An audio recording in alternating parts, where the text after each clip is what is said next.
wireless headphones. That'll be $200. I'll use my Capital One Quicksilver card. Now that's a hit.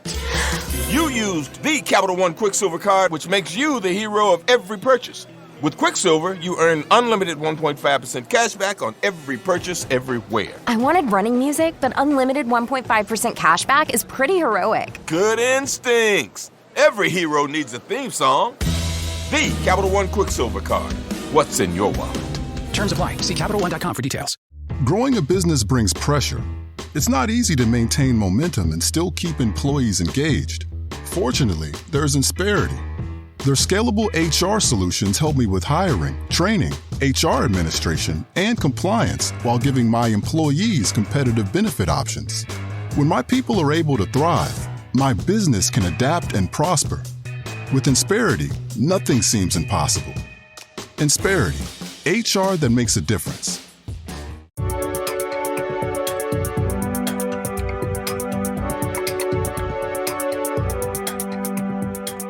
Hi. How are you?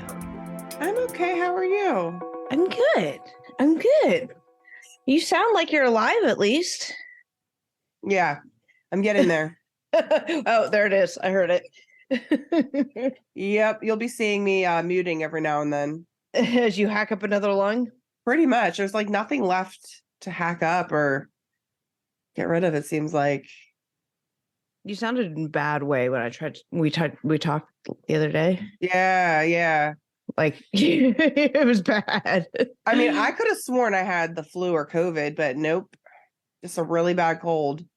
But you had a fever, right? I did, but it was slight. Oh, okay. So yeah, fever and chills. Fun. Oh, well. Yeah, everyone's like, it's just like going through everyone right now. Everyone I know is sick. Has that with like the same skunk? Great. Yeah. Great. I was gonna say I need to come see you, but to help my back, but no. No, I'm not gonna come see you. I'm not gonna cross the state line. I mean, I'm on day 8 by now, so yeah, no, I'm not going anywhere near you. Yeah. No, I injured my lower back, and I don't know. What'd you do? It's like it's like a flare up of an old injury. Like I had a torn disc in like 2009, and it was like I had injections like repeatedly, like every couple times a year for a couple years, and those really helped. And then it got to where I didn't really need them anymore. Now it only flares up every now and again.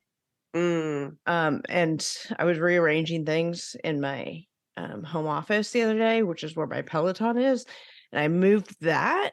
So the only thing I can think of is that I did that wrong somehow. But I'm like, I lift weight. I like lift weights and stuff. So like, and I do a lot of like deadlifting just for that purpose to like strengthen that lower back. But I know. I mean, I told you I hurt my back last week bending over. So yeah, I thought of you. I totally thought of you because I was like, what did I do? And I couldn't think of anything that I'd done. But I've been rusty. Feel it, like when it happened, it just like it was like it just started to flare up, and then it got really bad, and like I couldn't move. So I spent the weekend laying on a heating pad watching. I've been binging Below Deck seasons. Like I'm going through so many seasons. So I was doing that most of the weekend. I've never seen that show, but I hear it's good. Oh yeah. I have to talk about it. Because of the new season of the sailing season. Started tonight anyway. So spend the weekend resting like on a heating pad and stuff and ibuprofen. Yeah, and it's been getting better every day. And then I went to, like, it still hurts, but I can at least do stuff today. And then I went to my chiropractor, and he did a little my Russian chiropractor, big manly Russian that like, and he manipulated your spine. He did some stuff, stretching and stuff, and then some manipulations.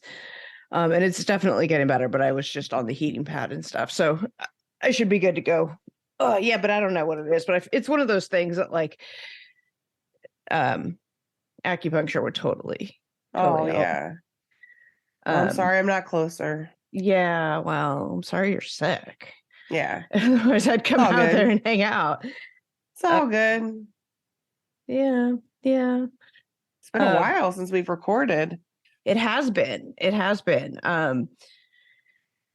So yeah, like you've been sick, and then I was on spring break. I actually took the whole week off. Had spring break. My stepdaughter had spring break, and so not that she needs me to be home with her or anything, but it was just nice to like reset and recharge, and just sort of like do some spring cleaning, which I needed to do, clear that clutter around my like home office, and so it's like, and I rearranged it and stuff, and That always feels so good. yeah, it really does. Like a really good refresh.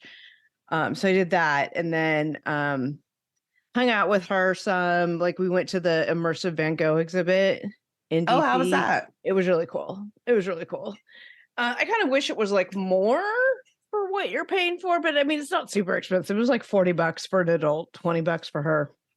And then like a $5 each VR add-on thing that we did, which was cool. But yeah, it was really cool. But you know what? It was the perfect length, and it was the perfect thing like for her. Like if it was longer, I think she would have probably started to get restless and stuff. But like as it was like perfect because she really enjoyed it. She likes art and all the interactive stuff and everything. And she does her own art. So she knows who Van Gogh is and stuff like that. So Yeah, that's really cool. I've been wanting to do that. That's been on my list for a while now. So yeah, it was really cool. I enjoyed it.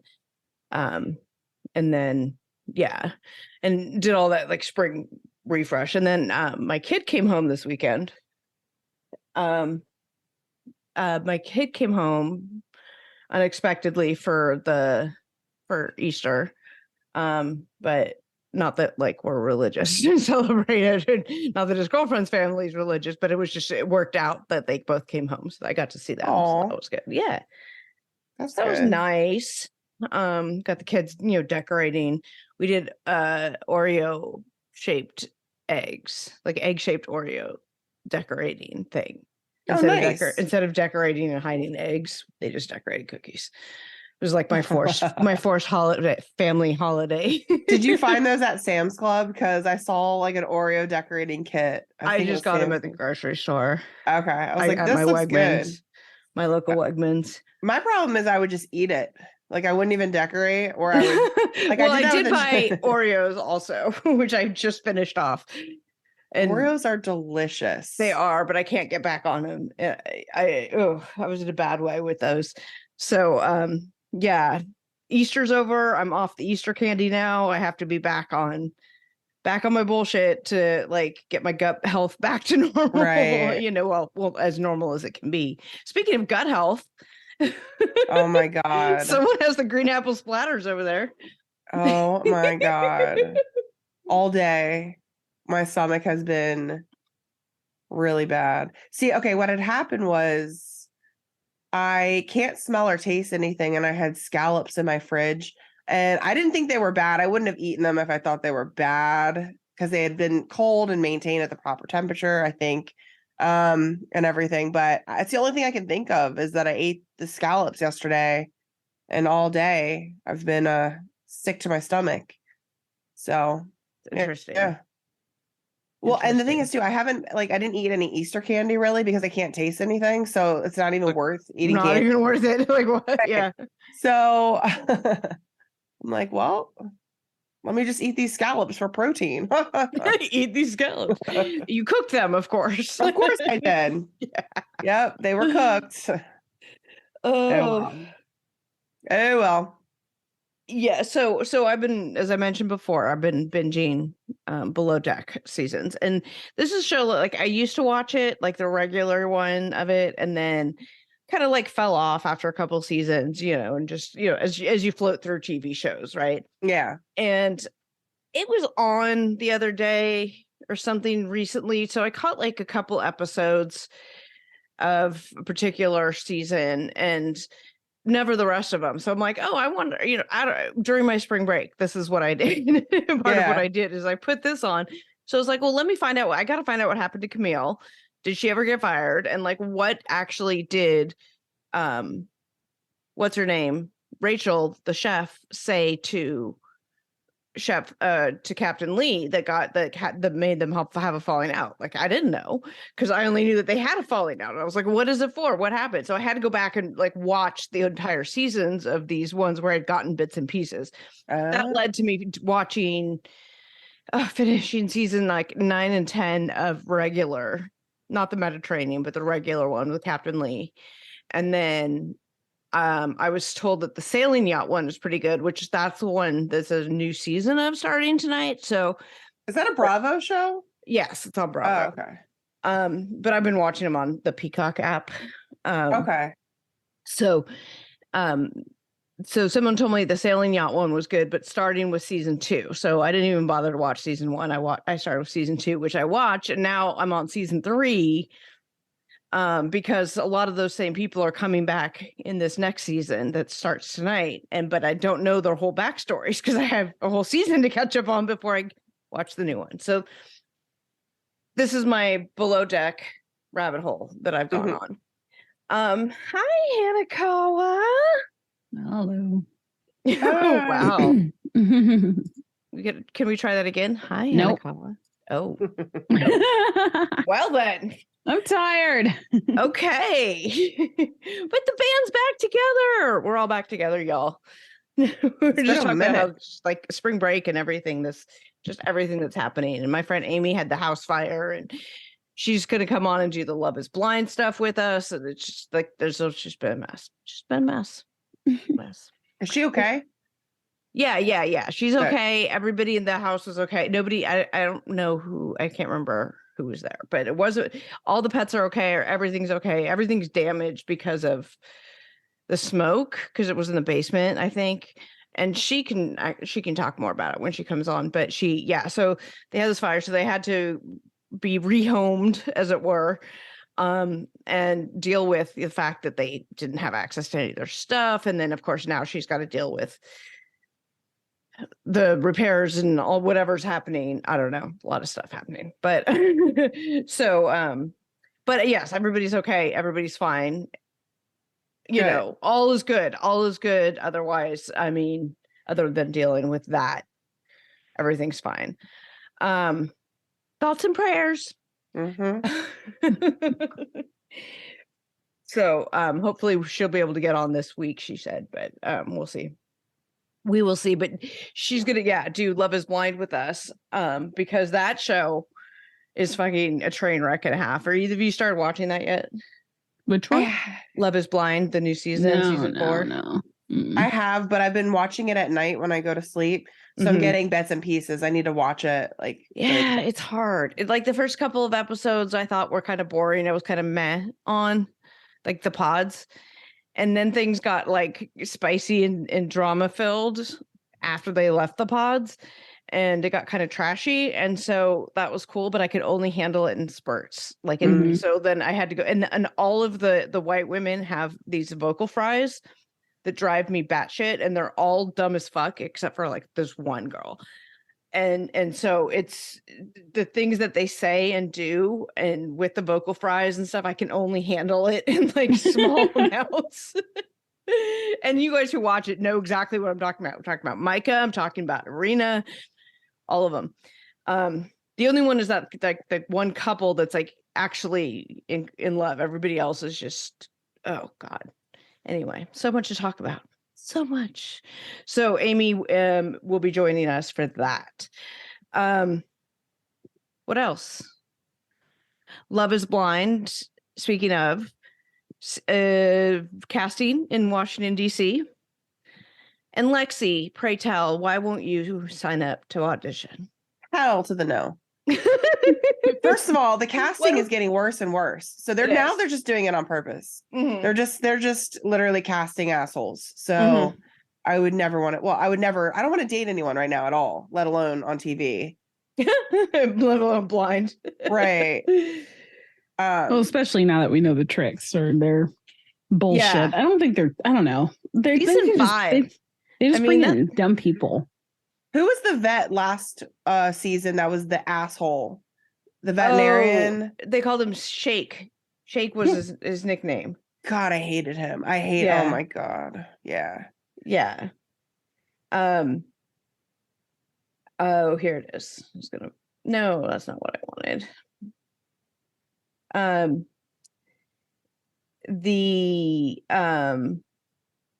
there it is.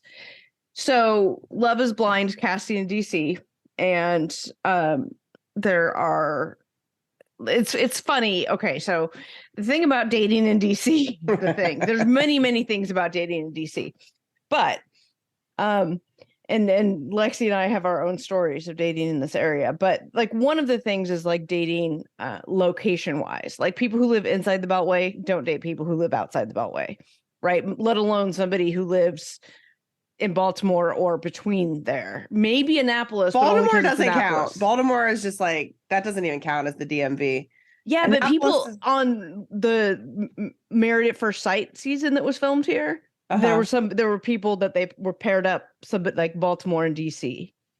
Okay. I mean, but if you talk about the DMV, Baltimore, it's I wouldn't count controversial Baltimore topic, in there. but no. So there is this woman who's a reporter. She for Politico. Her name is Natalie Fertig. She's hilarious. She's the her beat on Politico is the cannabis policy stuff. So she's the pot writer. So she's from Politico. So she has a Twitter thread, which was.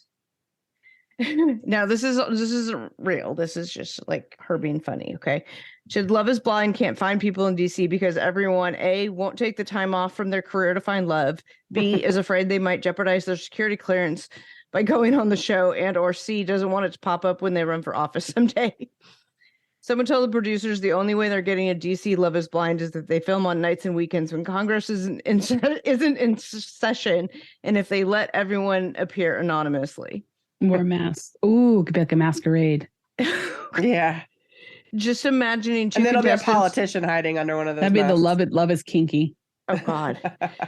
Just imagine two contestants fall in love and then realize they're going to have to inform their bosses of their relationship for ethics reasons. No, I'm laughing at these as a government employee myself, right? All the giddy contestants who hand in one phone when they go in the villa, but still have their second phone secretly on hand because producers didn't anticipate everyone possessing two phones, and they all keep posting updates on Discord and LinkedIn. Seriously. If two reporters get cast, they'll only be able to talk to each other because everyone else will be constantly asking if they're off the record right now. And their first convo will be, "Oh, you work at Politico? Did you overlap with X? Love her, isn't she at the Post now?" But careers will be forged in the dorms. Lifelong relationships will be made. 15 years from now, you'll wonder how the majority leader's chief of staff came to be such good friends with the Wall Street Journal's bureau chief and the deputy secretary of education. And the answer will be Love is Blind. What they're afraid of is that one of the other girls will be like, "Oh, I've had an affair with him." Mm-hmm. Mm-hmm. Got out of the bag there. His last relationship. So there's a lot of comments on here about they did Married at First Sight here, but a lot of the people weren't specific to DC. So when they talk about Washington, what this woman's talking about a lot is like the Washington proper, right? And that's like all the Hill staffers and all the people that, work on, K Street and all that stuff, right? Mm-hmm. My mom worked on the Hill back in the day. She has some stories. I bet she does. I don't want to say it. I don't want to like. Oh yeah, no kidding. Listening. Right? And then there's people who are in DC who work in and around DC that aren't part of the government, Washington. But then there's like the greater DMV area, right? Which is like, because you've got, like Amazon coming here and it's like huge IT there's a lot of IT centers and a lot of other Beltway bandits, as they call them, and all these other kinds of industry, private industry that's here too in this area. So it's not just like Washington wonks that are, in this area. So they talk about like the Married at First Sight, DC, which was like a lot in Arlington, Crystal City. Like the apartment they lived in was in Crystal City and stuff like that, which is, I consider it part of the DC area. Oh yeah, Crystal City definitely. It's basically is. It's right there inside the Beltway. I mean, it's right there. Yeah. It's basically. You can see the Pentagon from Crystal City. So, and then they were talking about the Real Housewives of DC lasted one season and didn't work, but the Real Housewives of Potomac, on the other hand, has done well. I didn't even know there was a Real Housewives of DC.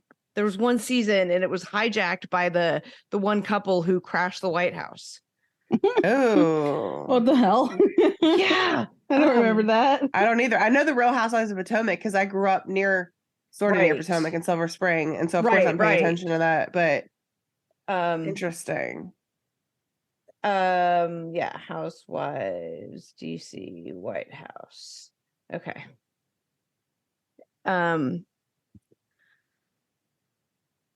Michelle and is her name, like Michelle? I don't know. She spells it weird, so I don't know if it's like Michaela or Michelle, or it's probably just Michelle, and she changed the spelling. McKelty, Michaele,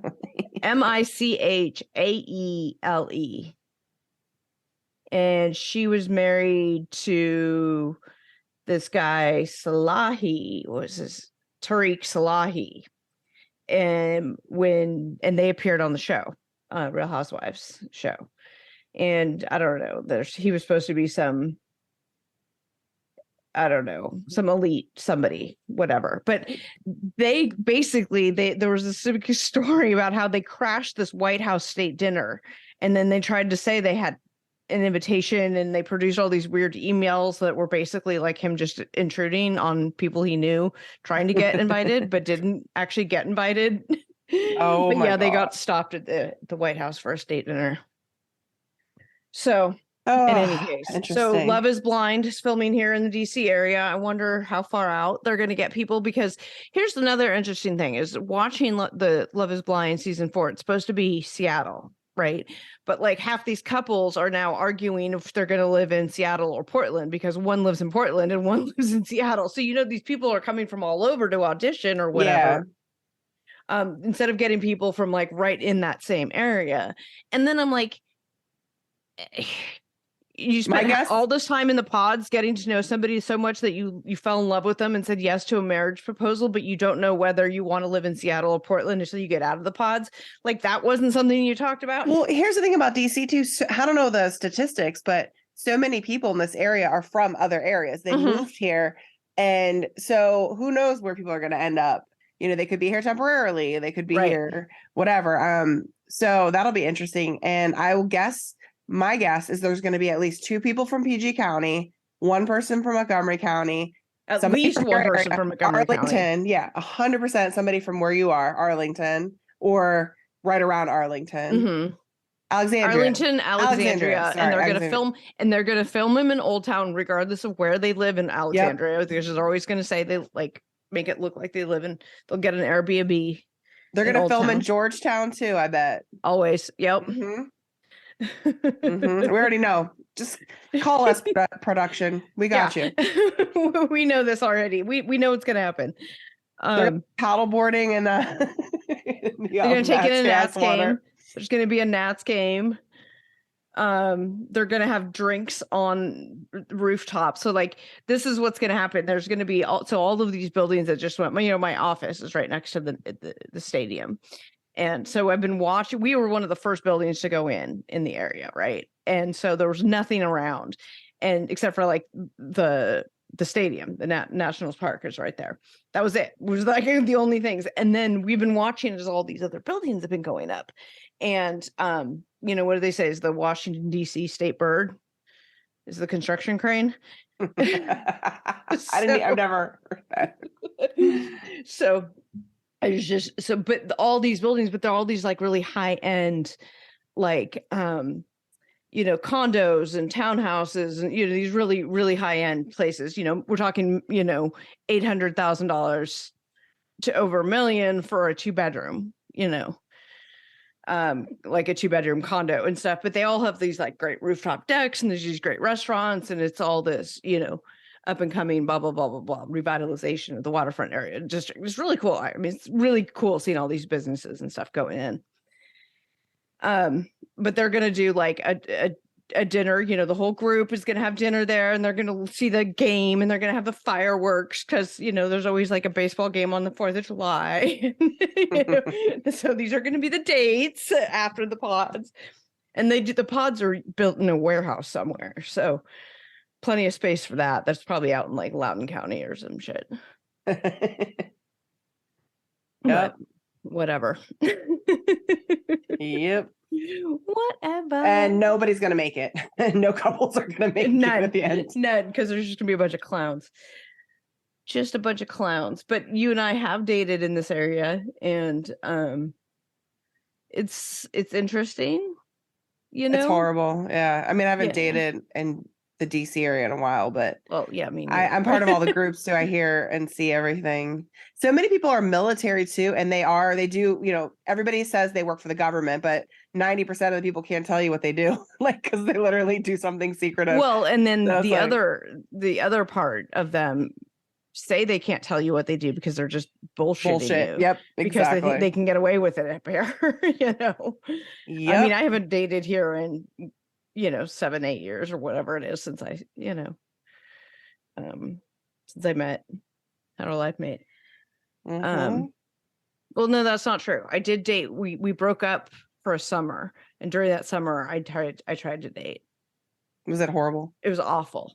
It was Yeah. awful. Like I went on. It was like I ended up going out on a date with this one guy who was really nice and smart and stuff. But he was like my age, which was like I was like 45 at the time, maybe a little older. And he was like my age.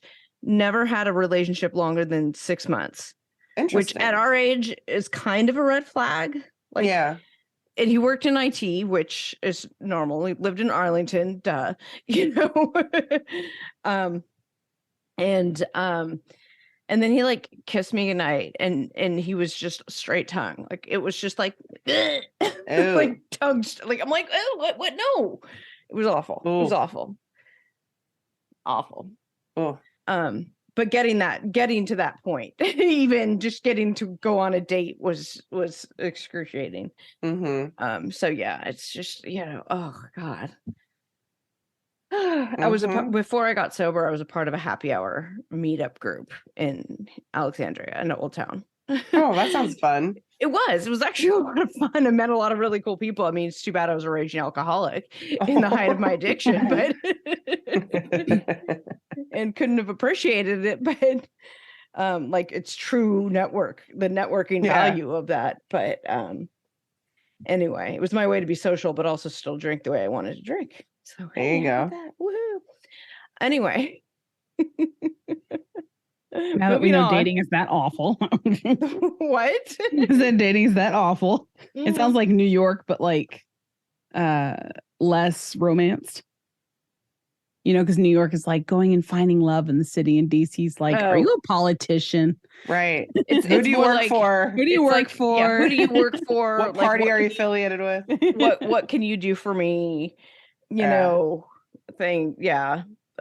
We share, it's 5 guys sharing a 1-room basement in a row house on like, Rhode Island Avenue or something. I got stuck on Rhode Island Avenue a couple weeks ago. I'm still heated about that. You're still traumatized by it? I was recently in DC driving all over the place. I think I talked about it. My friend was, her daughter was, my friend's Brian's kid was doing a Flat Stanley thing. And like of these, so we drove around DC so she could take pictures of the Flat Stanley with like the cherry blossoms and the monuments and things like that. So yeah, those were some good pictures you took. Yeah, it was fun. It was fun. Anyway, and we haven't even talked about what we're talking about this episode. So this episode is we're talking about the very recent 2020 episode. It is called Running Out of Time.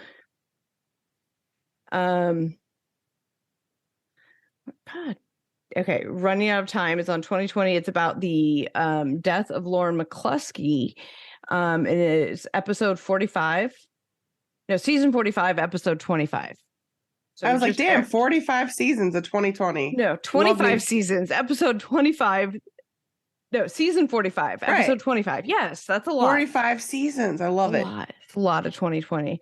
So it's on ABC. You can watch it on Hulu. You can watch it on a lot of wherever you can get your ABC stuff. But it was like aired 2 weeks ago, so it's very recent. University of Utah student who was stalked by her boyfriend, kidnapped and killed, and lots of things that go with that. So we're going to get into all that, but let's take a quick break right now. Hey, you guys. You know that I love my Nutrafol. I've been taking it for a long time, and I'm going to continue to take it for a long time because I, like millions of Americans, experience thinning hair. It's more than common. It's normal, but it's not openly talked about, especially among women. Going through it can be lonely and frustrating, and it's time to change that conversation and join the thousands of women like me who are standing up for their strands with Nutrafol. Nutrafol is the #1 dermatologist recommended hair growth supplement, clinically shown to improve your hair growth, thickness, and visible scalp coverage. Nutrafol supports healthy hair growth from within by targeting the 5 root causes of thinning: stress, hormones, environment, nutrition, and metabolism through a whole body health. Nutrafol has 3 unique formulas to support women throughout all stages of life, including postpartum and menopause. Each formula is physician formulated using natural, drug-free, medical-grade ingredients in consistently effective dosages so you get the most reliable results. In a clinical study, 86% of women reported improved hair growth after 6 months. Over 3,000 top doctors and stylists recommend Nutrafol as an effective and high-quality solution for healthier hair. You can grow thicker, healthier hair and support our show by going to Nutrafol.com and entering the promo code FRAUD to save $10 off your first month subscription. This offer is only available to U.S. customers for a limited time.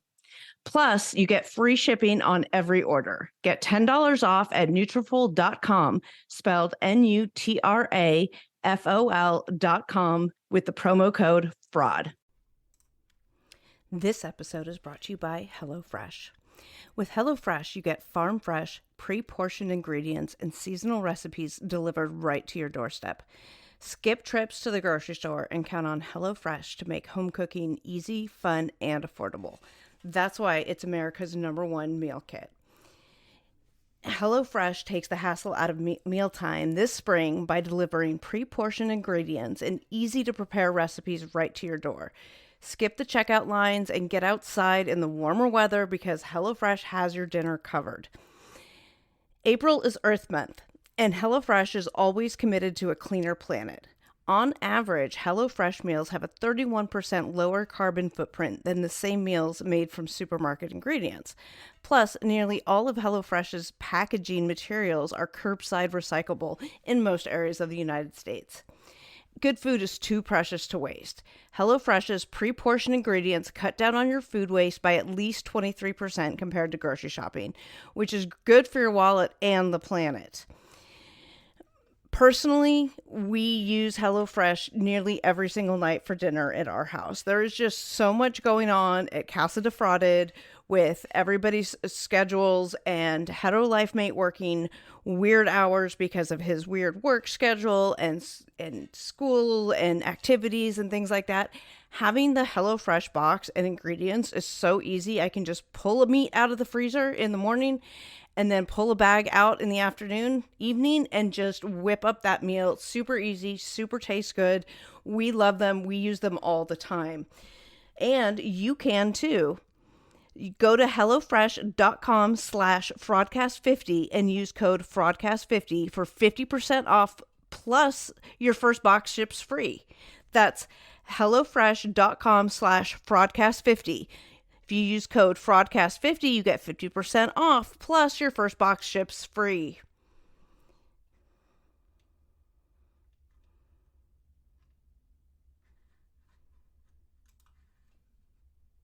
Okay, so we are talking about 2020, season 45, episode 25. Lauren McCluskey. Lauren McCluskey running out of time. It was a ESPN investigation that actually was able to put this together, which says a lot, which is a whole other commentary when we get into what the university did and didn't do. Lexi, you want to take it away?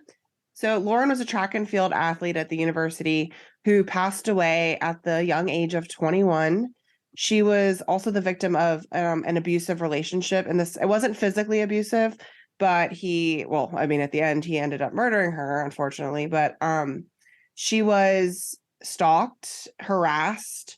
And what's interesting is many people seem to want to ask the question of, well, why didn't a victim go to the police, or why didn't they tell someone and get help, or why don't they leave the person? And then in this case, and while we know that there are answers to those questions as to why victims don't leave or don't report the abuse, right.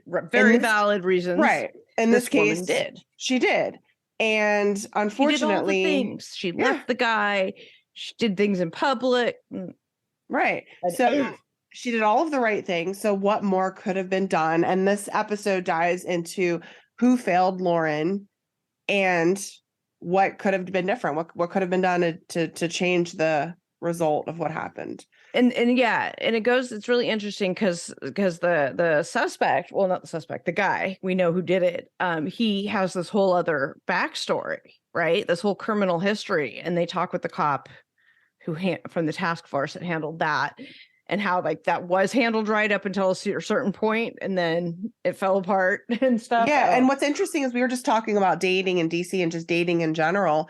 God. I think 10 years ago, I wouldn't have told anyone to just automatically background check somebody that they date, or just to like put them in the mail and judicial, like the case search that you can do. But more. I think at that stage, it was just like, okay, let's do a standard Google search and maybe one of the cheap background, like police report background checks. If you have a friend who works for the police department, you might have them run the name, but it's like thing. Right. So many people nowadays I found like people are dating people they didn't even know who they really were, and people are lying about who they are. So in order to protect yourself, it might be a good idea when you meet somebody.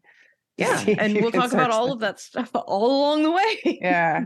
So we meet Lauren's parents, Jill and Matt McCluskey, who introduce who Lauren is. They say she was an amazing athlete. She was always so energetic. And at 2 years old, she was climbing trees. She grew up in Pullman, Washington. She was fearless. And her dad said she was a sensitive girl and sports gave her confidence. So she was breaking records at track and field at a young age in different track events. So she was destined to continue on with that in college. And then we see her childhood friend, Regina, who said she was a one-of-a-kind friend you could always rely on. And we meet another one of her friends, Alex, who plays a big role in this whole episode, who met her at her freshman year at the University of Utah. And was that the black girl that was with her when she reported the incident? Okay, yeah, I loved her. She did awesome. Have a big part. Yeah. And so we meet her, and then we meet her friend Diamond, who was Lauren's housing advisor and her friend. Right. Yeah. She did everything right. Also, she could. Yeah. There's like 2.5 people who did something right in this whole thing. Just so sad, right? Yeah. And so Alex was telling us the story about how her and Lauren went dancing on a Saturday night. And that's when they met the bouncer, who was this huge guy, big muscles. He told them he was 28 years old and he was enrolled at a local community college and that his name was Sean. Her friend Regina, after Lauren kind of told Regina what was going on after she met this guy and said how wonderful he was, Regina said it was too good to be true and that he had swept her off her feet early on. So okay, she said it was like so perfect, right, like really heavy, like from the start, and I immediately thought love bomb. Yes, a narcissistic love bombing. Yep, because you figure by the time they met, it was like September 2nd.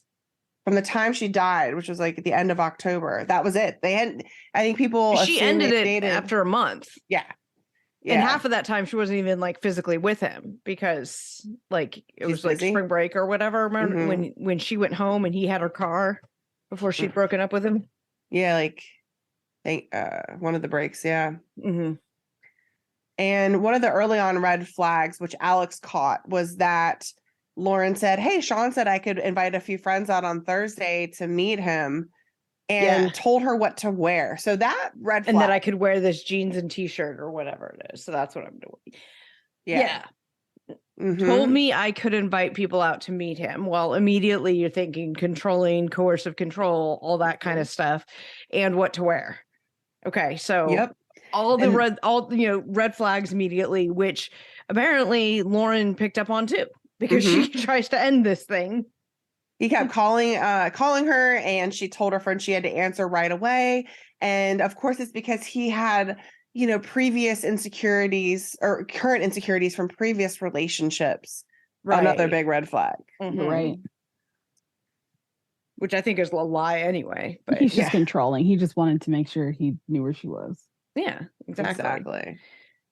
So it's like day 2 of their getting to know each other, and Sean invited her to go shooting and told her he wanted her to get a gun, which is very interesting for like a day 2 kind of meeting, I guess. Yeah, like that's not. Okay.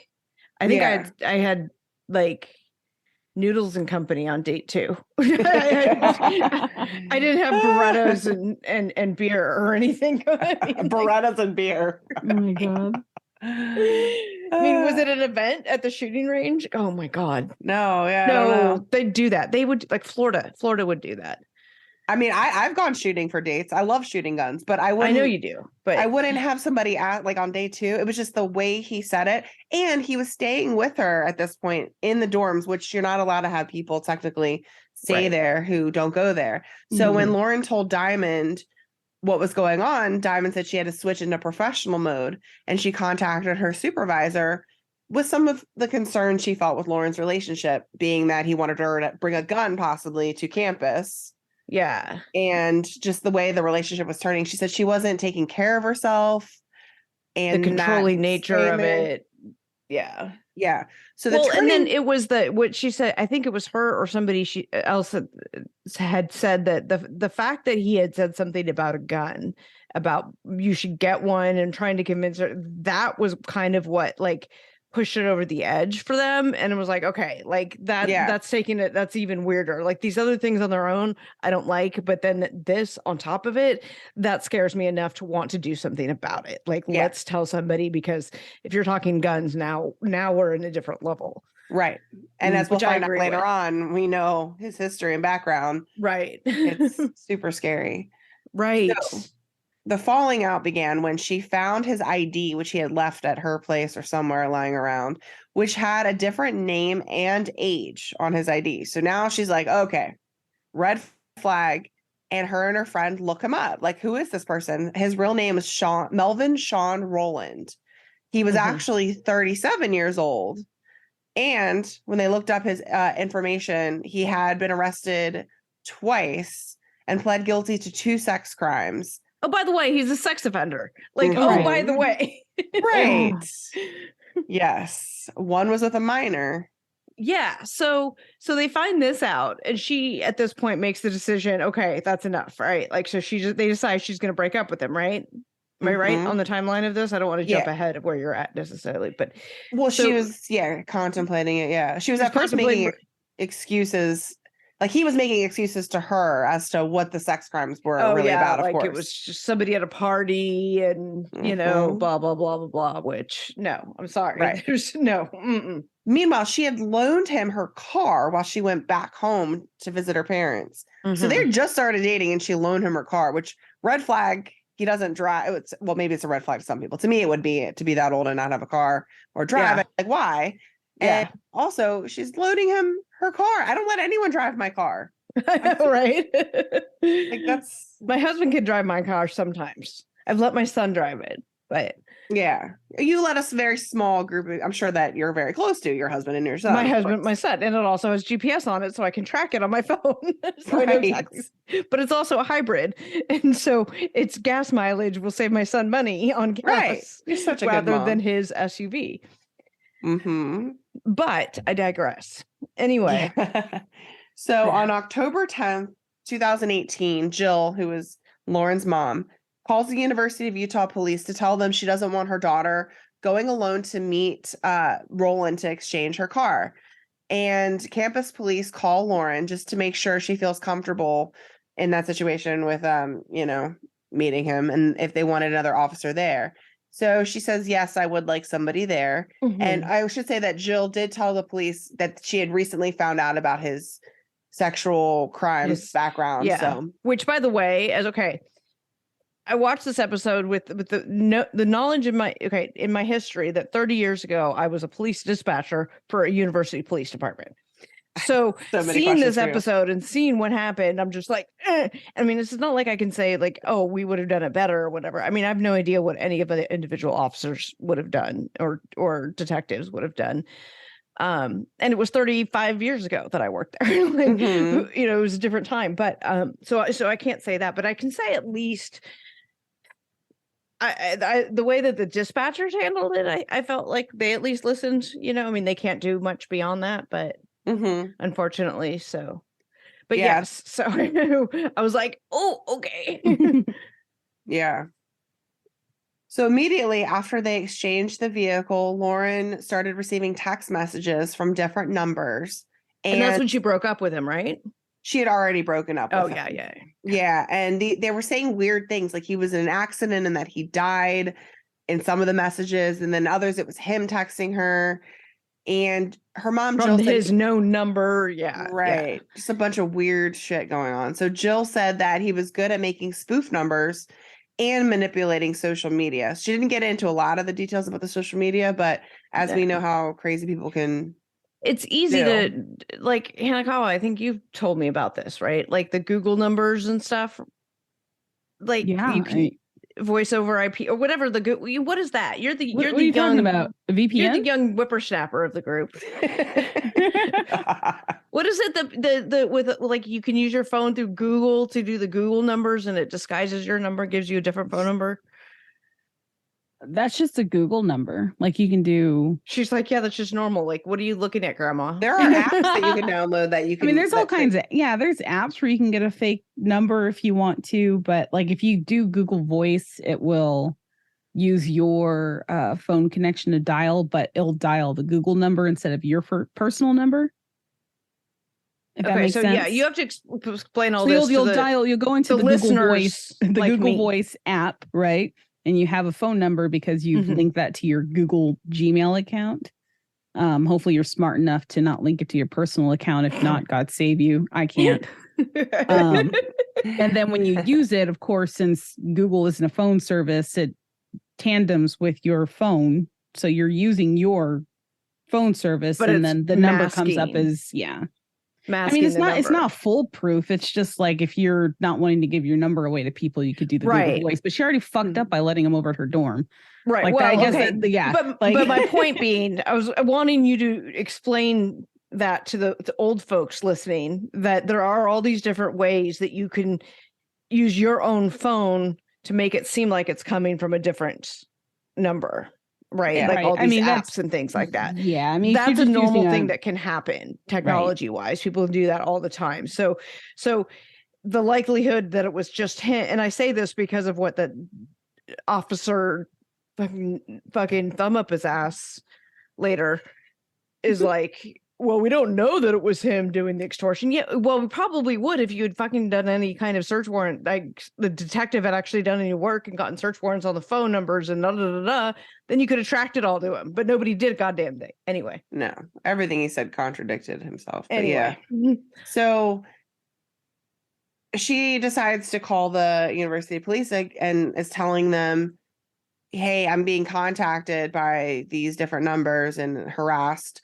And the dispatcher asked her if she had told the person or people to stop contacting her. And she said, no, she just keeps blocking the numbers. 6 weeks after she met Roland, she calls campus police again on October 13th, saying she is being blackmailed with a photo of her in some sort of provocative photo. We don't know if it's her and Roland or just her. They don't go into detail, but, possibly a nude photo of her. Well, we know they're probably sending nudes to each other, right? Right. Yeah. Well, we know from the later with things with Officer Numbnuts. Yeah, it was definitely her nude. Yeah, naked pictures with her of her. Yeah. And so she was saying that they threatened to send the photo out to everyone. So they asked for $1,000 in blackmail. So she actually sent a random person $1,000 on Venmo. And I mean, and her suspicion is that it's him, it's Roland, but I don't know. Sometimes she just seemed really not very smart. I would say naive. Naive. Where I'm getting a little upset is, and I know most college kids don't want to, but she should have really talked to her parents, like went home and said, this is what's happening. No, I mean it, because a lot of people think, oh, my parents are going to be so mad at me. I can't possibly call my dad or whatever. I'm like, I think your dad would rather hear that you did something stupid and sent news to somebody rather than hearing you get dragged into the bushes and killed by that somebody. Right. So like it's they're so you're so young that you think like the stupidest things are going to get you in trouble. And I wish people would feel more comfortable going to their parents when they get into deep shit like this. She did go to her parents. Like they really go to her parents and say, the school isn't listening. I filed a report. I'm being blackmailed. He's asking for Venmo. Were the parents really being that passive? I don't think she really gave them based on what the parents were doing later. I suspect I feel like they didn't know until later about the nude photos and things like that. But I mean, she did seem pretty open with them, but we don't get a ton of information. I'm not blaming her. It's just those little those little lessons where you're like, God, I wish you would have as the parent of a college student. Yes, come to me, tell me. Yep. I can help you fix it. Like I went to my mom for stupid stuff. Like, hey, I'm not going to make my final. You bet your ass I would have been there. She would have been turning all the school upside down trying to find this person. So yeah, exactly. Yeah. Anyway. So on October 13th, her and her friend Alex go inside to talk to campus police. And this is when we meet Miguel Digress, who is the officer. Officer Nuts. I'm dropping the F-bomb because this guy is a fucking idiot. How he passed any exam to become a police officer is beyond me. Psychological evaluation, don't know how he can I'm sorry. I have my thoughts on this guy. Yeah. Oh yes. The fact that he actually went on 2020 to be interviewed. Let's talk about that. What an idiot. The fact that he agreed to be interviewed when he's that dumb. Yeah. And he's that bad of an interview because he is so dumb. Yes. He can't answer a question. Plus, he doesn't have good answers to any of these questions anyway, because there aren't good answers. Just the bottom line is he just didn't know. He didn't do but they failed on so many levels. So there aren't any good answers. And instead of coming on and saying that, he's just like deflecting, and he's literally sitting there with this fucking thumbs up his ass, like twiddling his goddamn taint. Yeah. Well, looking at pictures of Lauren McCluskey, apparently. Yeah. Jesus. Yeah. Okay. So he, quote, took their information. I say that loosely. And Lauren actually had a picture of Roland's ID on her phone. So she showed him the ID, and Alex said that she didn't think that they were taking it seriously. And she was like, maybe she should move housing. She's on the first floor. They were just kind of brushing it off. And this is when the interviewer asked Miguel if there was any concern on his part for her safety based on his history after Lauren told him, hey, he's a sex offender. And went to jail. This is what's his numbnuts is like, well, we didn't know that he was the one blackmailing her. It's like, you are so dumb. You are so dumb. Right. So after she left the office, he said that he will pass along the information to the detective, Kayla, who wasn't in the office that day, but he would just, pass it along. So I guess that just didn't sit well with Lauren and Alex, because that evening Lauren called 911 and she told 911, hey, I'm being blackmailed for money. Which let's clarify. When she called 911, she called the surrounding police department, not the university police, which is right. So we have the two different agencies here. So the people she's initially reporting this to is the university police department, which is a separate entity, separate agency than the surrounding whatever. Utah State Police. I don't know which agency that was, but she calls that agency. It's a separate agency. So yeah. Go ahead. And the dispatcher told her I'm going to have to transfer you to campus police because it's not our jurisdiction. Right. Which unfortunately is true. But. Right. So then she transfers her to a campus dispatcher, who then says, hey, you can talk to a police officer, but it didn't really go anywhere. And at this point, she had Miguel's text or his cell phone number. So she was in communication with that police officer moving forward, which was completely worthless and useless because he didn't do anything. He didn't do shit with it. Right. So at this point at the university, she has talked to the police officer who took her report. And then that report was assigned to this detective in the detectives unit who was not there that day. I believe it was like a Saturday that they reported it. So, and the detective is later on record as saying that she was not told, her police chief or whatever told her not to come in to take the case. Like, yeah, it wasn't like important enough. It wasn't important enough for her to come in and talk to her then. Like she could follow up on it during regular business hours the following week or whatever, which apparently never happened. But so at this point, so then she calls the surrounding city police department because she's like, I've talked to them. Nothing's happening. I haven't heard anything. I don't know what's going on. I'm scared, blah, blah, blah.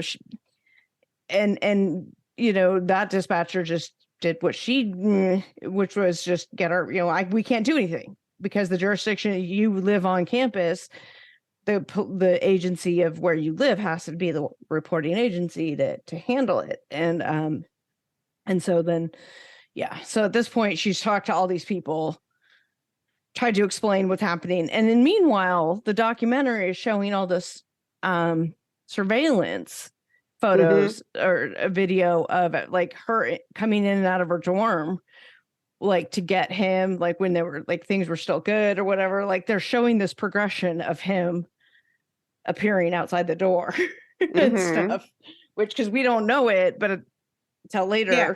So on Friday, October 19th, we see Roland dressed up as Deadpool. Yes, Deadpool. Walking around Lauren's dorm because he's 37 years old. And I guess he was trying to be in disguise. I don't know. So at this point, we find out that he had access to her email because at one point she had logged into her email on his phone. And on October, the same day at 4:48 p.m., she called Salt Lake City police saying that she had been working with campus police, but no one is doing anything, and that she was contacted by someone saying that they know everything. So in her mind, she's like, how is it my harasser, whoever they are, knows that I'm contacting police before anybody's even talking to me about the investigation? No one from police has talked to me about this. Right. So she's like, wait a second. Did they contact him or what's going on? Yeah. So now she's getting information that shows that he now is in her email, which, you know, has access to all of her, whatever the communications with the police department. So, So what does Salt Lake City do? They send her back to campus police. Yep. And at this point, Lauren said her family is concerned nothing is being done. So once she said that statement, all of a sudden campus police wants to be proactive in doing something. Right. And that's when Detective Kayla calls her and Lauren fills her in with all of the information. And she says, hey, write me an email with everything you're describing. Big mistake, because obviously he was in her email. So now he knows everything that she's been sending the police. She's been reporting, yeah. But nothing happens. It's that October 19th. So now October 22nd, 2018. Roland parks his car outside of her place, and she receives a text message from a, quote, deputy chief. Oh, that had a lot of grammatical errors in it. And so she was like, I don't think this is from him. So she talked to Detective Numbnuts and said, hey, I think Deputy Chief is contacting me, which he was like, well, what's the number? And she told him, he's like, that's not Deputy Chief. And this is, which is crazy. Like, well, so like these things of him like dressing up as Deadpool and him, the video that they're showing of him in the parking lot and all this stuff, like this is all happening as she's trying to report this other stuff, she doesn't know that he's stalking her at this point because she'd broken up with him. So she doesn't know that he's there, but they're showing all this footage because campus police has this from the dorms and the parking lots and all this stuff. And ESPN and ABC got it from doing public information requests, which is an interesting thing that comes up to the thing about the cops later suing the university. Mm-hmm. For being allegedly scapegoated on this. Right. Yeah. By withholding some of the evidence from the, but anyway. Yeah. So Miguel took the text message, like I guess a screenshot or whatever, and sent it to this detective Kayla, who's completely useless. Sorry, everyone's just useless. Everyone's useless. B. And let's see. So then we see a video of Roland walking into her housing building carrying a small black bag and meeting one of the residents. He told the resident his name was Apollo and asked if he could hang out with him, saying that he was a student majoring in software engineer and that he was a former Marine with an average GPA of 3.7. Okay. That's a lot of details to lie about. Well, I was going to say who yeah.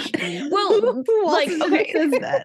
Like all of that's a lie, right? So he basically tailgates his way into the dorm, right? Followed somebody else in who's coming in. And he's in there and he's hanging out and he meets this dude who happens to know Lauren. And he's like, yeah, can I hang out with you while I like wait for her or whatever? And they have this conversation in which he reveals all of these made up details. Yes. I'm so angry. Then he said the problem is that this is recent. Like, These are things you teach people not to do in dorms. Mm-hmm. Like people in apartment buildings learn not to. Don't let DoorDash in. Like there's Karen videos about it, which are controversial. But like, I'm not letting you in because you could be killing my neighbor. It's true. Mm-hmm. Yeah, I mean, there's a reason you don't let people in tailgating behind you. And not only that, then you let somebody in, and then he has the audacity to tell this student, want to see what's in my bag? I have a military issued Beretta. And at no point did the student be like, oh. He's like, man, that's cool. Yeah. He's like, I touched and then he's it, like, yo, I gotta go to the library and study, dude. And like takes off. Right. He invited him into his room. I don't know. I am so like yeah. I remember living on the dorms and it was fun. I mean, we had some experiences. I don't remember just letting people in though. I can't remember that, but like absolutely not. Yeah. Yeah. I don't know. I mean, I feel like, back it was the dark ages when I was in college in the dorms. So I feel like, I don't know though, but there was always people around that I didn't know. So anybody could have been there and made up a story and I would have been, I was just drunk and doing whatever, that I didn't get kidnapped and murdered and all that. Well, by the time I got in, our dorms had color coding. So each year your badge had a color on it. With one of the best savings rates in America, banking with Capital One is the easiest decision in the history of decisions. Even easier than choosing Slash to be in your band.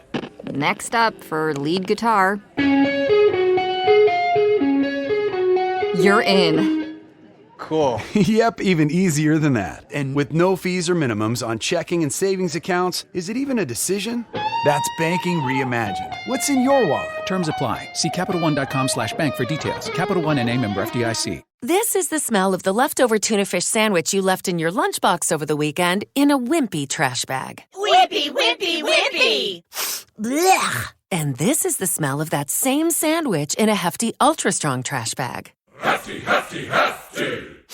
Ah, smell the difference? Hefty Ultra Strong has Arm & Hammer with continuous odor control, so no matter what's inside your trash, you can stay one step ahead of stinky. And for bigger jobs, try the superior strength of Hefty Large Black Bags. Progressive presents Adjusting to the Suburbs.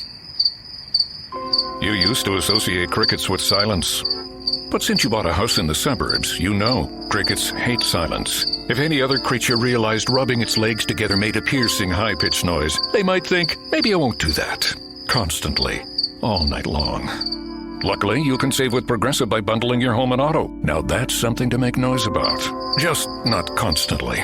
Progressive Casualty Insurance Company coverage provided in service by affiliates and third-party insurers. And it changed with each year. So like you knew that person was supposed to be in that dorm that year because they had the tag and the badge number. We had keys. I had actual physical keys. Oh no, we beeped in. Like if they could have if they could have a rectum scan, they would have done that. No, I was back in the day, back in 1992 when I was in college in dorm. No one said, how are they going to scan your rectum? No one asked. I thought I just misheard you, and I thought it was my own fault. Rectum scan.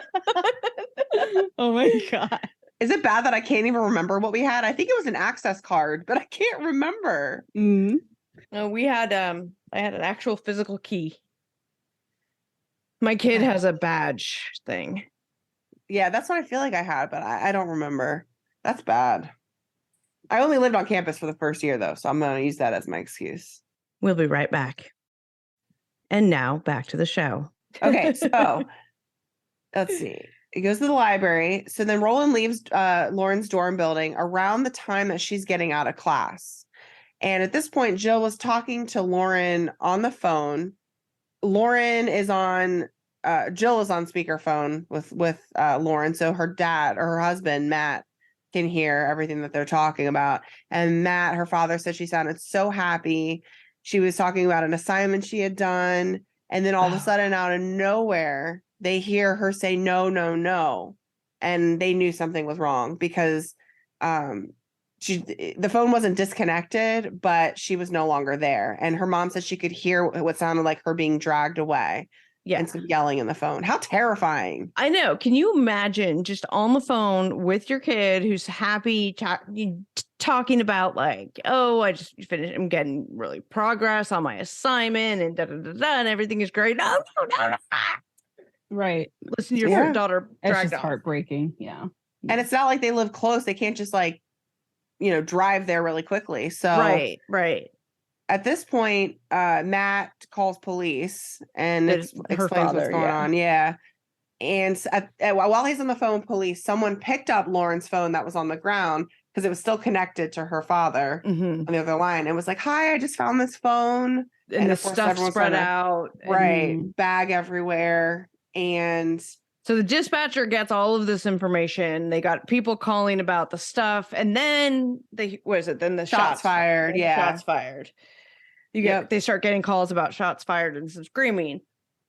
So they go in full lockdown mode. Yeah, they go full lockdown mode and try to figure this out. And then they, and at this point, Lauren's father was saying he kept looking outside of his house looking for a police car to pull up. And if he didn't see one, then he figured everything was going to be okay. Like waiting for them to notify her. Mm-hmm. Then, oh my God, my heart just sunk. But it ended up being her coach who called Jill to tell her that they found her and that she was gone. Mm-hmm. Well, we don't see where the shooting happened and everything and the bodies or whatever. Yeah. So what we don't see, and obviously it was not released, was that the university actually has the kidnapping on video. We see him forcing her into his friend's car, and he ends up shooting her 7 times. He then nonchalantly walks away and leaves campus. And then he just gets into a car of like an unknown person, a white car. Well, she's not unknown for long. But right. Basically, he gets picked up and goes on a date. Yeah, goes on a date as though nothing happened. Who he met on a dating app, mind you. Right. All of which we find out later, none of this he shouldn't have had. But that's right. That's the second half. That's the second half. Exactly. But that woman comes forward right away. Yep. After they put out the description, because where did they get the description from the video or she saw it on the news, I believe. But how did the news get it? Is what I'm saying. Is like the police put out something, and it was they a did. They description texted and Twittered of this and guy. whatever. This is what he's wearing, and the last scene because they saw him on the campus, like bus depot, getting into this car, this Corolla or whatever it was, and she's like, so this woman sees it. And is like, wait a minute. That's my car. That could be my car. That sounds like the guy I was just on a date with. Yeah. And now I'm freaked out and terrified for my safety. Yeah. So she's at the station and the cop is like, don't worry, you're safe here. And all I could think of like, is she? Is she though? I mean, are her nude pictures safe? Oh wait, right. God. Okay, so then the police go on a massive search for Roland, and they spot him downtown and start a foot chase. He ends up running inside of a church and shooting himself with the same gun he used to kill Lauren. which incidentally, the same gun that she went shooting with on their second date. Did she actually go? Well, yeah, I don't know. But they said that it was the same gun that they used when he took her shooting. Oh, I will say, what a bitch ass move to kill himself. First of all, I hate that. Yeah, I'm sorry. That triggered me too. I'm like, you motherfucker have just put everyone through hell, and then you took your own life. Yeah. Anyhow, that got me thinking. All this whole story got me thinking of the campus shooting that I was actually involved with when I worked at the campus police department. Oh my God. Yeah. And I was because I went to San Diego State, right? And before I was a dispatcher there, I worked for the campus police department while I was still a student in the student patrol division. Mm-hmm. Like we did the safety escorts and things like that, right? Like we would drive the car, pick you up from class at night and take you back to your dorm to be safe and things like that. Provided security, that type of thing. I was out on campus for a meeting. We were all sitting in a meeting, like our weekly meeting, and we get a knock on the door. And it was the dispatcher saying, there's a shooting over at the engineering building. And what it turned out to be was this guy was doing his thesis defense over in the engineering building. And he had pulled out a gun that he had planted there earlier in the first aid box, pulled it out, shot the 3 professors. Let the students that were, because he was there to defend his thesis. So the students that were there to watch him were left unharmed.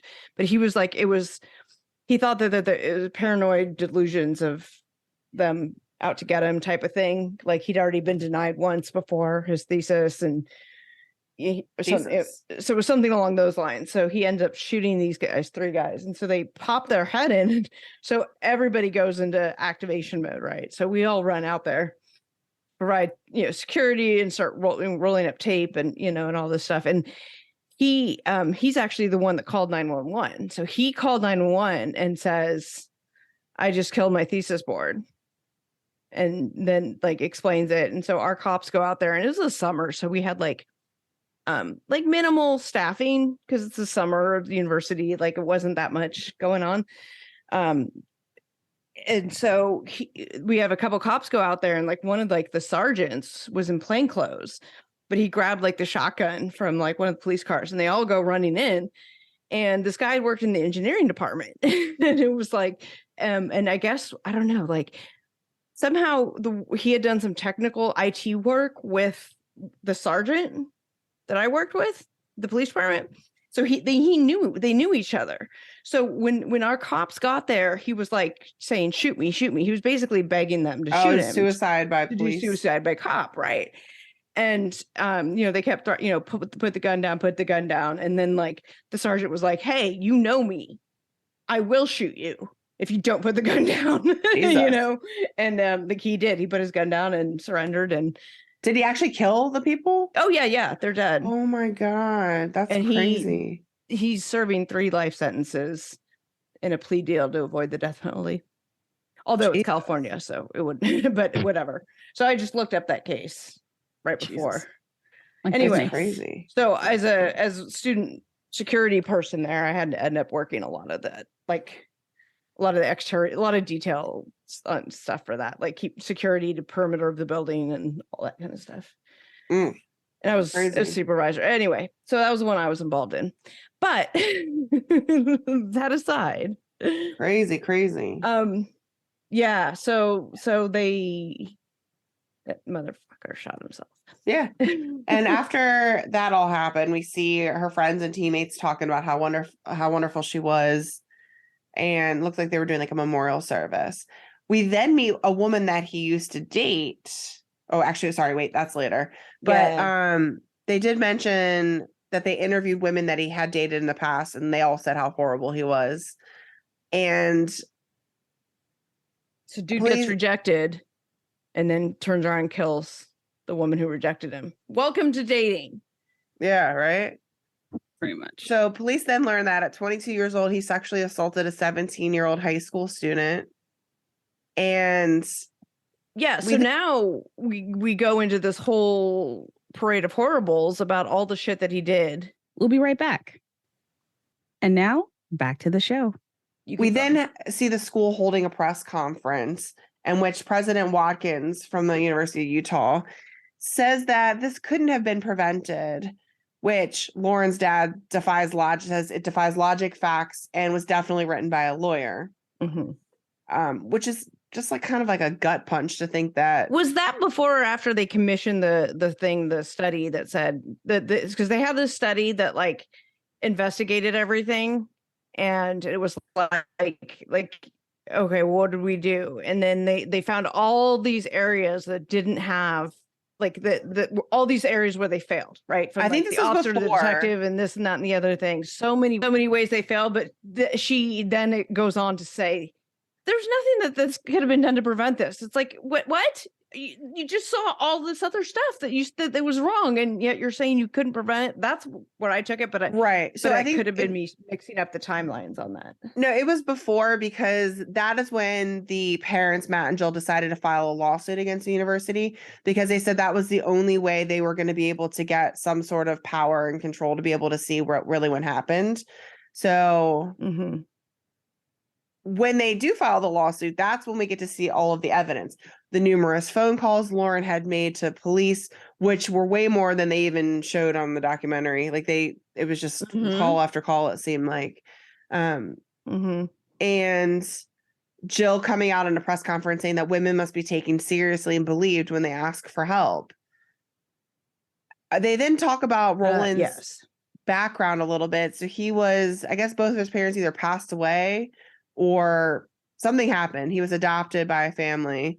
He attended a troubled high school in Colorado after growing up in Brooklyn, New York. And in 2004, he was sentenced for between 1 to 15 years in prison for enticing a minor over the internet and attempted forcible sexual abuse. So an undercover agent was acting as a 13-year-old girl in a chat room, and Roland said he wanted to meet with her to have wild sex. And when he ended up showing up to meet this 13-year-old girl, it was actually the undercover agent.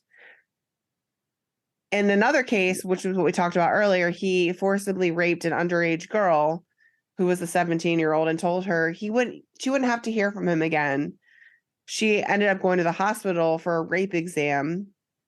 And that's when he went on a whole spiel about being a football player at the University of Utah and kind of was a master manipulator. And just in the little bit that we heard of him speak in the parole hearing and whatnot, he had a very articulate way of speaking that almost sounded like I almost believed him. I'll say it that much. Like he sounded very sincere in some ways. I mean, well, that's what one of the girlfriends, right, said, was that, like, you have to understand how good this guy was at manipulating and talking to you and charming you, and the things that he said, like he had this way of making you believe him. And unfortunately or fortunately, the victim didn't want to face him in court, I guess. So they had to come to a plea bargain because she wouldn't have been a witness in the hearing or something like that. Did you ever get that from? There was some reason that it wasn't going to be ideal to go to trial with it. So they didn't want to put her through it. A variety of things that said it was better to plea it out.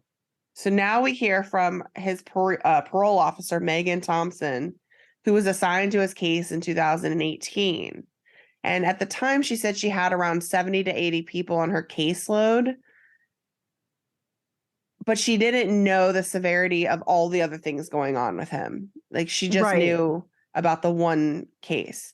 And in the parole hearing, he admitted, or not the parole hearing, at some point he was talking to detectives and he admitted to committing 2 other rapes that he wasn't charged for. And was never investigated or anything. Those weren't even investigated, nothing. I think it was a parole hearing because that's when they came out with a statement basically saying like, oh, well, you know, Fifth Amendment and we're focusing on this. And which I don't understand. Excuses. Just excuses. Yeah.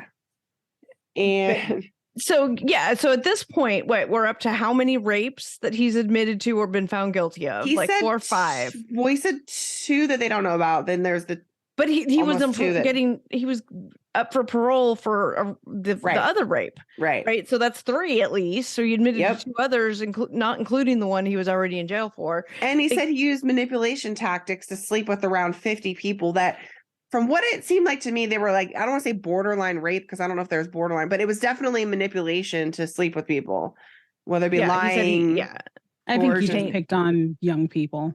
Yeah. I don't think he's smart enough to manipulate. I think he just took advantage of naive people, honestly. Yeah, I think that's he made it sound like he was some mastermind who got all this.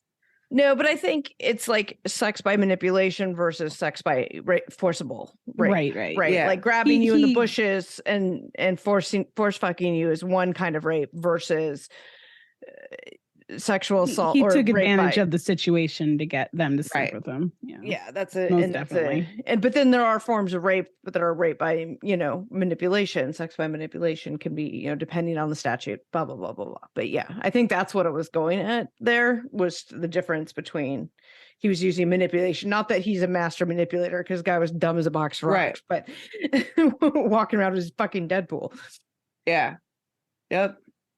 So we see Paul Amon, who was the former assistant attorney general, saying that he had absolutely no idea that Roland admitted to raping 2 other people that was not investigated.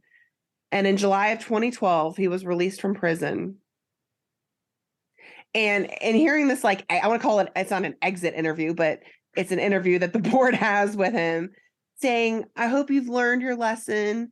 And he responds with, I know I have the capability of reoffending, and I'll have to prove it.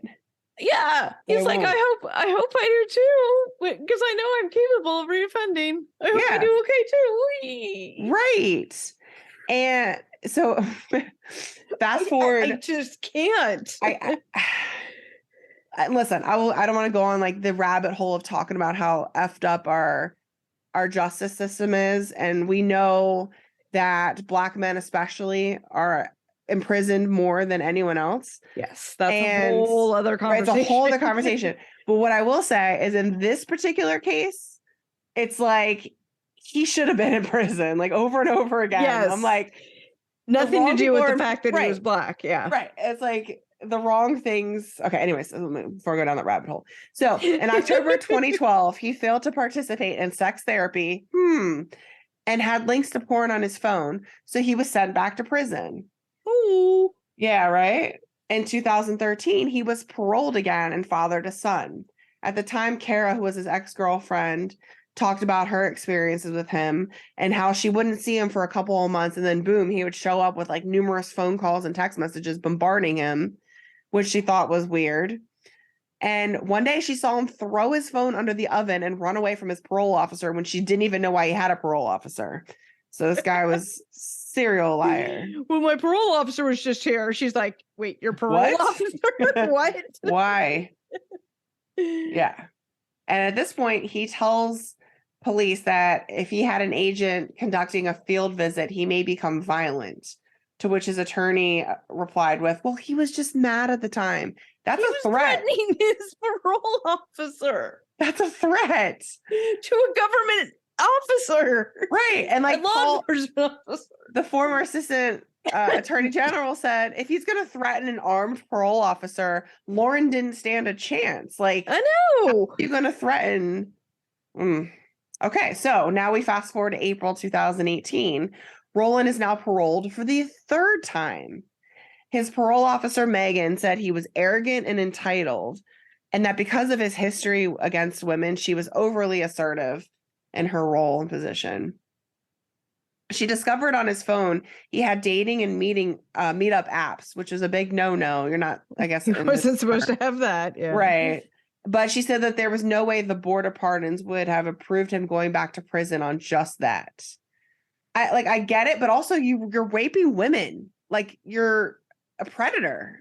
So that's a whole nother thing. Yeah. And then we had like all this stuff from his parole, like recordings and stuff. She's like, the parole officer said she never heard any of this. Right. Exactly. She didn't know any of this. Like all she knew was the time he got the dating apps on his phone, and like he pissed dirty for marijuana once, which wasn't that big of a deal. They weren't concerned about it. This is my thing. So they're like, okay, no, we would have sent him back to prison for marijuana and all the little stuff. But to me, if you're on chance number 3, it's not about what minimal violations you're doing. Like, I'm pro weed, I'll always be pro marijuana. But if that's part of your board, like if you're not supposed to smoke marijuana and you're on parole 3, you've been paroled 3 times, and you can't even follow the basic rules of your parole, what the fuck is stopping you from doing anything else? Like, you're just breaking rules left and right, and you're getting away with it. Yeah. So at what point do you draw the line and actually throw somebody back in jail that's not listening? Yeah. I mean, I don't think the marijuana one should have been an issue. Like, they shouldn't have, because it shouldn't be an issue to begin with. So it shouldn't be. I disagree. Afterwards. I'm all about legalizing marijuana, but if you can't follow the rules in your parole. But the dating apps concern me because his crimes and his proclivity is for finding women and manipulating them into sex. And so finding dating apps to me is much more alarming. 100%. Because that shows that he's in that same area of what he does to offend.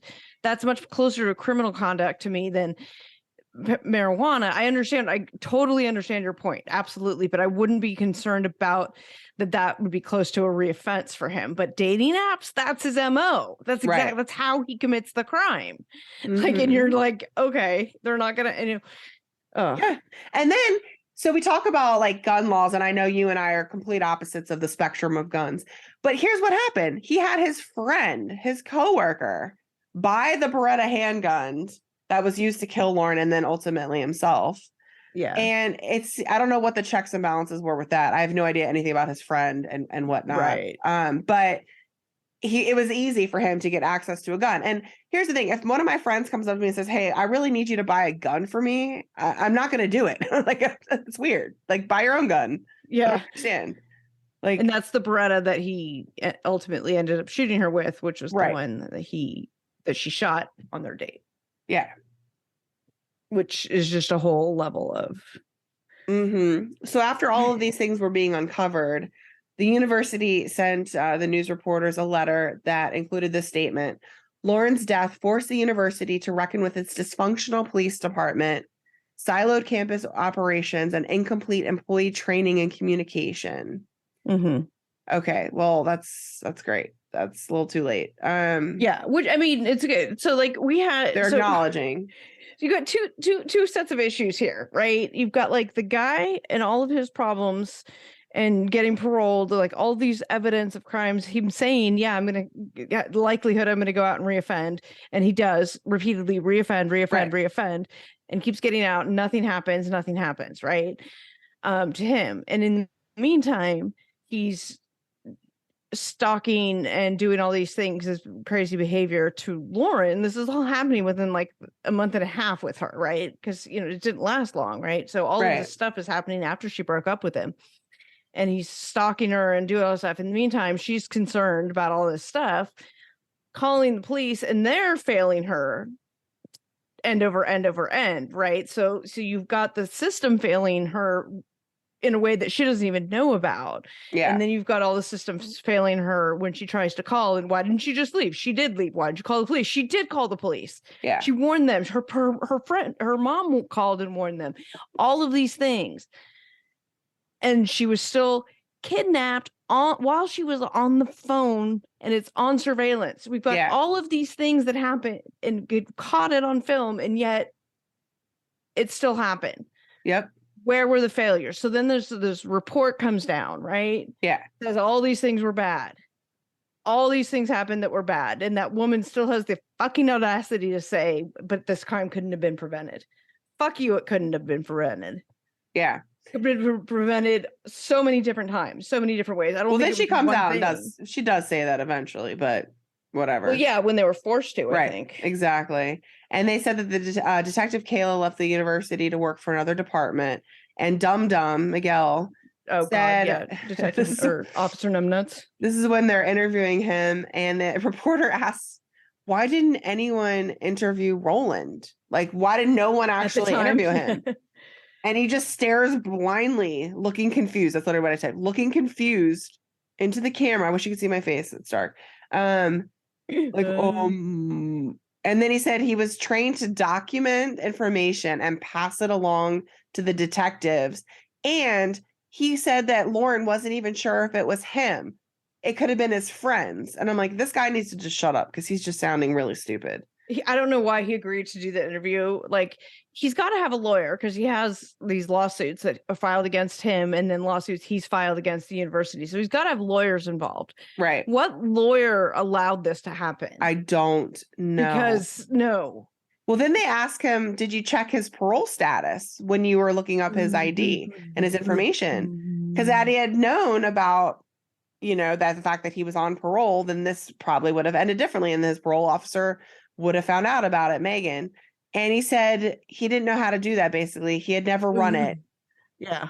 No one had done that before. Stupid. Which is so stupid because, like, I guarantee you. Well, okay, so what would have happened, if it were me dispatching and the guy came in, somebody came in to do a report right there at the police department. We had a counter right in front of me. They would do that report because that happens. They'd come in on a Saturday, they'd take the report. The cop would probably hand me the driver's license or the information. He'd written it down, he'd give me the information. And then me as a dispatcher, especially bored on a Saturday, I would have fucking run it 6 ways to Sunday. I run it in every goddamn program I was able to run it in. And I would have come up with an entire package on it because that's what we called it. We said, can I get a package on this guy or whatever? And there's a certain set of documents that you get, including all of that status. So and that was 30 fucking years ago. Right. It should be a lot easier now. Streamlined now, yeah. So are you saying that the officer, Numbnuts, whatever, he should have been the one running that initially, or the dispatcher? Well, I mean, he had the guy's name and date of birth and information and his real driver's license number and stuff. I don't know what the policy is. I don't know what protocol would be, but my memory, if memory serves me, they usually I was running that ship. I would run that for the officer, that frontline officer, all the time. And then detectives would come in and ask me to run stuff other times. But generally, that first contact, you're going to run the suspect's information. Yeah.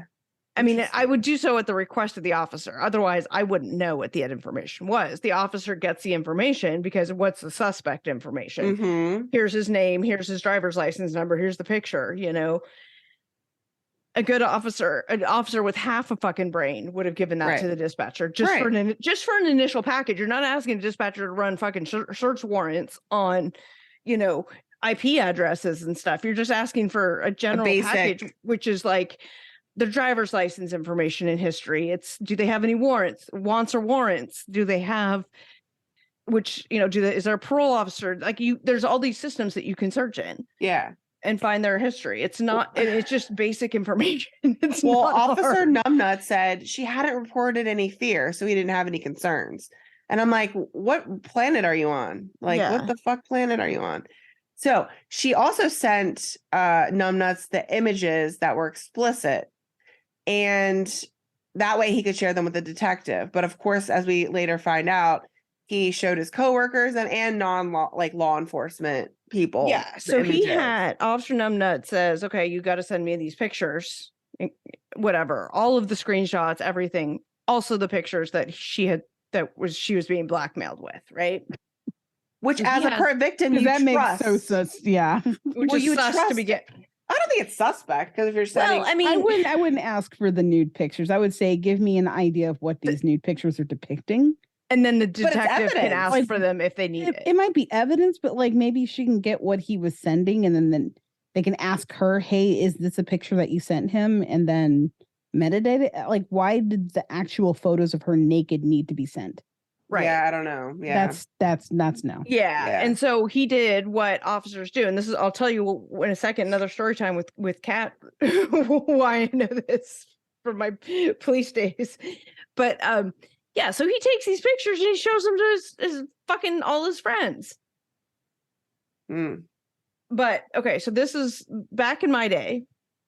We didn't have like cell phones were just starting to be a thing, and they weren't nearly what they are now. They're just sporadically out there. They didn't have the pictures, the camera capability. They weren't anything like this, right? So we're talking the 90s, the early 90s, whatever.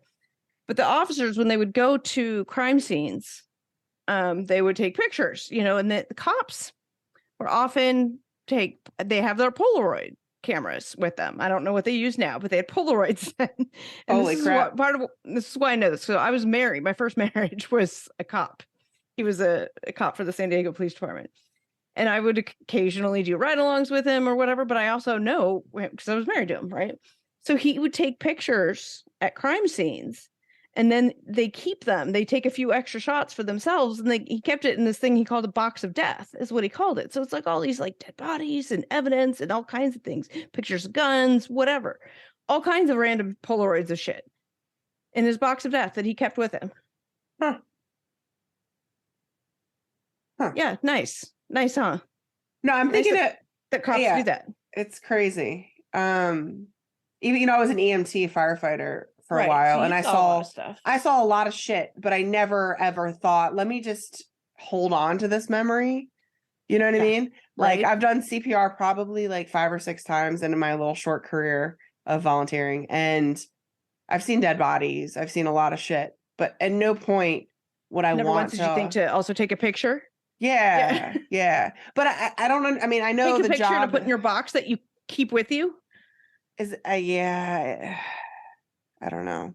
Did he go through that box a lot? Now I'm curious. He would come home and be like, "Oh, I do pictures for the box of death," or whatever the fuck it was. I know it's morbid, but it's also like a processing of grief in a lot of cases, or just like not for him and his buddies. It was just they were just those guys. Okay, yeah, they were just those guys. Yeah, they were just dicks. Yeah, he's that guy. Anyway. Yeah. Anyway. That was a million years ago. Anyway, so okay, so of course, Officer Numbnuts denies ever doing that, but he can't even lie appropriately on camera because he horrible body language and eye contact.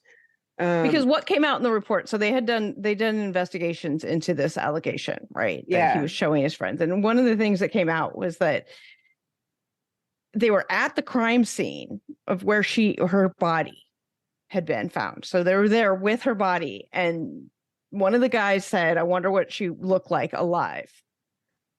Something like that, yeah. And then he's like, "Well, I can look anytime I want." Right. And rather than pulling up her ID or something of her, he pulls up the nude picture of her. I can look anytime I want. You're talking about a dead body that's right in front of you, a woman who just lost her life. And you're like, I can look at her nude pictures at any time. Here at the crime scene over this dead body, look at her naked. Oh, and the other guy's like, "Oh, she's cute," or whatever. So fucked up. So sickening. Yep. So sickening. Oh, so anyway, we then find out that Roland had confessed to his coworkers. He worked at a place called General Dynamics. A place called General Dynamics, like you've never heard of General Dynamics? I've never heard of it. I don't know what it is. What is it? You've heard of like Boeing? Oh yeah. It's a company like that. General Dynamics. Okay. I don't know. I don't fly planes and shit. I don't know. Oh, you're I'm like, you live in DC? You're like, what? I don't know. Okay. If it's like Northern Grumman or something, I'd probably know. It's basically the same thing. Okay. Yeah. So he confessed to his coworkers they had access to her email. And on October 2016, he had blackmailed Lauren. Wait, why did I put 16? Okay. Now I'm getting tired. Sorry, guys. Yeah. Hold on one second. Okay, so they interviewed his coworker, who was actually his supervisor, who went on and told them everything about how Roland disclosed he had blackmailed her, how he didn't want anybody to find out because he would go back to prison. And he's going on and on about this to his supervisor, and this person doesn't do anything. Like, you're on parole and you're worried this guy is telling him about all of this stuff that he's doing wrong, that he's on parole, all this stuff. And the supervisor, what does he do? And not only that, he goes on to such detail. He says that she Venmoed him another $1,000 and he freaked out and was scared and tried to send it back to her. Yeah. Like, so he or she had a lot of details as to the story. And what did they do with him? Nothing. Not a goddamn thing. Yeah. If a coworker comes up to me and tells me, hey, I blackmailed somebody that says this, yeah, I'm snitching. Sorry. Yeah, it's crazy. Yeah, and I'm sorry. I'm telling. Right. I watch way too much Dateline, right? Exactly. Or, and in this case, 2020. Unfortunately, Megan, the parole officer, had no idea about the interview, about any of this stuff. She didn't know any of it. Nothing. So she always wanted to kind of tell Jill and Matt that she was sorry she couldn't have protected Lauren. And we see her crying, and obviously she feels bad. Well, she's like, yeah, I mean, it was her job to protect the public from this guy. Right. Right. And she didn't have the information that she would need to protect the public from this guy. She did what she could with what she had.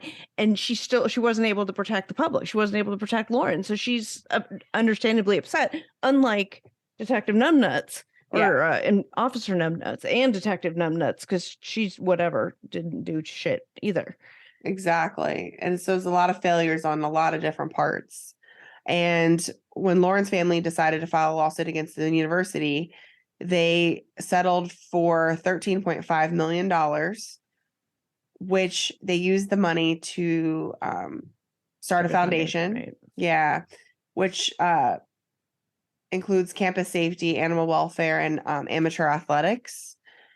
And I went to their website. I sent it to you. I'm sure we can link it, which is very link it down below. Interesting. But they donated all of their money to helping others, which I thought was they cool. Yeah, she wants to help teach. They work to get training in police officer hands about interpersonal violence, domestic violence, that kind of thing, partner violence, helping other parents maybe who've been through similar things and things like that. But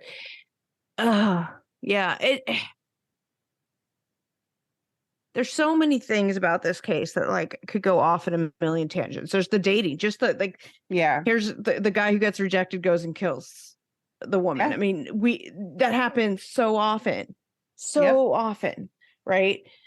Men who get I don't know. I mean, I totally get it. I had to take a restraining order, and I'm almost scared to talk about it just because the guy's crazy. But I did have to take a peace order out against a patient of mine who I've never had any sort of relationship with, like outside of the treatment room. Mm-hmm. And it just goes to show that there are psychos out there. You have to look for the red flags. And I was lucky enough that when I did go to the police with my text messages and emails and everything, they actually did listen to me. They did.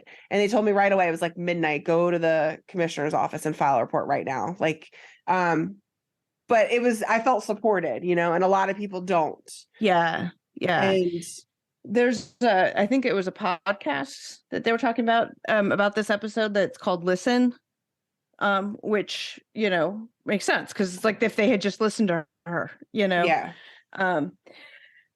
I mean, there's just so many, and as a former police dispatcher at a university, it breaks my heart that the university police failed her so much, Yeah. That's exactly the opposite of what we want, We're trying to keep your students safe, Exactly. To think you're sending your daughter off to college and, she's an athlete and she's happy and she's healthy and you never think that this could happen to you. But yeah. And I mean, university, not knocking on police are, it's not, I don't know. I think that they're too lax. Like, you hear so many stories of them not thinking something is serious until it's too far to even prevent anymore. Yeah. And it happens so often. And I'm not even blaming just the officers, because a lot of the times contractors that have the officers there tell them, hey, we don't want you to even have your gun on you. What are you going to do if something happens? Well, you just call the real cops. And like, that's not And all universities have different systems and different agencies. Like the agency I worked for was a legitimate independent agency of its own. We were sworn law enforcement agency within the state of California. In fact, we had jurisdiction there were California State University police officers, so they had jurisdiction all over the entire state of California. Interesting. Versus just on campus, right? And they still had jurisdiction outside of campus because people would, oh, you're just a campus cop and go drive off or whatever, but they have jurisdiction everywhere. So, but not every university has a department like that, and we had we had a working relationship with the San Diego Police Department, which they loved. Oh, those San Diego police officers, they loved working our beat, the college area. So when the murders happened, does that mean that who investigated it then? The campus police? Because that was in their I think we did it in conjunction with the San Diego police, just because they had more resources. That's what I was going to say. I was like, wait a second. It was a resource thing, I think, Right. I mean, because when that happens, the dispatcher immediately calls in other people. I mean, I know when I was out, because I wasn't dispatching that day, but other times I have been a dispatcher. I mean, you're making the calls to the other agency that we had the bat phone, right? So we had this red phone. I pick it up. It rings immediately at a particular desk, the supervisor's desk at the San Diego Police Department. They know it's us. They knew it was me calling, right? They can just be, so I can just say cover now, location, and hang up, and they know to go, or whatever the situation is. I'll just give them the 11 code or the 10 code, accident it, cover, we need officers, shoot it, whatever the call was, we just, would pick it up right there and they immediately have that. When I retire from my current day job, in my retirement job, I was going to go back to police dispatching. And I think like my viewpoint on it now would be so different than it was the first time around, just because of obviously age and stuff. And our time is different, in the 90s versus now, is obviously the world is very different, but as paranoid as I get with all the murder kill I watch, but I hope it would make me a better dispatcher, listening for that kind of thing. Yeah. But I got some stories. I certainly have some stories from those days. Good times. Oh, can't wait to hear the stories. We should contact the people from the 911 call center, whatever show that is that's on. It's an ID or something where it's like like Cuyahoga County, Ohio. You're Communication Center. The name of it, yeah. Yeah, and it follows like their shifts. It's really well done. I really like it. It's that show actually. It makes me want to go back to dispatching. I'll have to watch it now. I haven't seen it. Yeah, I'll have to find it. I'll have to find a link to it, but it's really good. But it's in Ohio, and it's like a center. It's like a regional center that dispatches police and fire for many agencies, which is happening a lot. Like to save money, they go to these regional call centers. So you instead of each agency like maintaining their own communication center, you have like one big one that everybody kind of buys into, and then it's just like this huge center. And like one day I might sit down at this computer and I'll be like, okay, I'm doing 911 calls in whatever, Cleveland, Yeah, interesting. The 911 call taker in Cleveland, or I'm dispatching fire for, Akron, or I don't know where all those things are, but whatever the local cities are. Anyway. We should get someone from there. Come on and talk stories with us. That'd be cool. In any case, so that's the story of Lauren McCluskey and how she was failed in each and every way possible. That was 2020. So you can go watch that there. We have so much coming up for you, and we're in various stages of recording and scheduling and this, that, and the other thing. If you guys have a subject or a show or a particular documentary or a reality show or anything that you want us to go into, shoot us a message, let us know, because like I'm in contact with a couple people from the show 60 Days In who are going to come on. the show and talk about their experiences there. I've got some people from MSNBC Lockup, real people who are locked up on that show. We've got all kinds of interesting reality show people coming on. So if you have anything, let us know. Hit us up. And yeah, that's all I got. Good night, everyone. Goodbye.